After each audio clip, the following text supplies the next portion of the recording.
Have you ever noticed that among the different types of Japanese swords, samurai are almost always depicted carrying two? That's what we call the Daishō, and if a samurai wasn't wearing both swords, it wasn't just frowned upon, it was prison time. But what was once mandatory later became completely forbidden. Yeah, it doesn't make sense at first, but trust me, there's a story behind it. Let me explain. But first, let me quickly remind you of the major types of katanas, because not all samurai swords were the same. In fact, 3 blades shaped the way they fought: the tachi, the uchigatana, and the wakizashi. Originally, battles were fought on horseback, and the samurai's weapon of choice was the tachi, long, curved, and perfect for slashing down enemies from above. But once an enemy was knocked off their horse, the tachi became a liability. Too long, too slow, and totally impractical for close combat. That's why samurai carried a second sword, the uchigatana, which is the katana's direct ancestor. A shorter blade to finish the fight up close. But back then, both swords were still relatively long.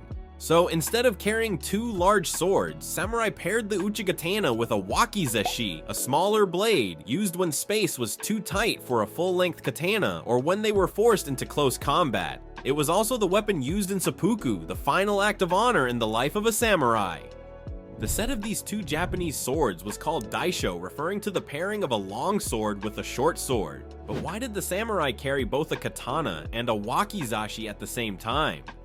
Well, the Daishō wasn't just about combat, but a statue. As Japan entered the Edo period, an era of peace, the role of the samurai completely changed. No more brutal battlefield clashes. Instead of warriors, samurai became government officials, administrators, and enforcers of the law. But how do you keep the samurai elite relevant when there are no wars left to fight? The answer? Make the Daishō mandatory. The Tokugawa shogunate enforced a strict social hierarchy, and only true samurai were allowed to wear 2 swords in public. It became the ultimate badge of honor, instantly separating them from peasants, merchants, and lower-ranking fighters. If you wore 2 swords, you were somebody. If you didn't, well, you were just another face in the crowd.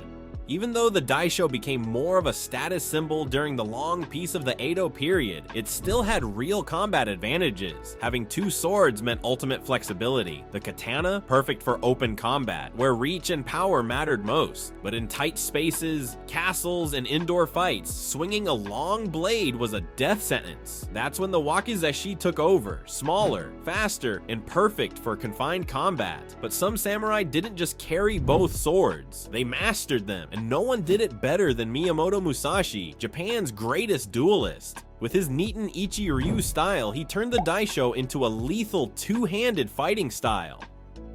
But when warriors no longer have wars to fight, what happens next? Well, what was once mandatory for every samurai would soon be forbidden forever.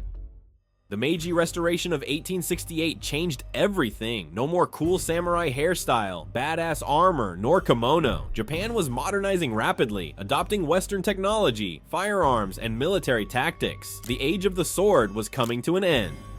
Then came 1876, the year that sealed the fate of the samurai. The Haitōrei Edict, also known as the Sword Abolishment Order, made it illegal to carry swords in public. The Daishō, once a badge of honor, was now banned. And just like that, centuries of samurai tradition vanished. Many warriors were left without a purpose. Some adapted, joining the new police force or becoming bureaucrats in Japan's modern government. But others refused to let go. One man stood against the tide of change, Saigō Takamori, one of the last true samurai. In 1877, he led the Satsuma Rebellion, a desperate fight to preserve the samurai way. But this was no fair duel, this was a massacre. Armed with katanas and honor, Saigō and his warriors faced off against Japan's modern army, equipped with rifles, cannons, and overwhelming firepower. But the rebellion was crushed, and Saigō Takamori's final stand at the Battle of Shiroyama became legendary. Outnumbered and outgunned, they fought until the last man fell, and with them, the Daishō faded into history. No longer would warriors walk the streets with 2 swords at their side. And just like that, the Daishō era was over. If you like these facts about Japanese swords and samurai, let me know in the comments what part of their history should I uncover next. And as always, thank you for watching, and I'll see you in the next one.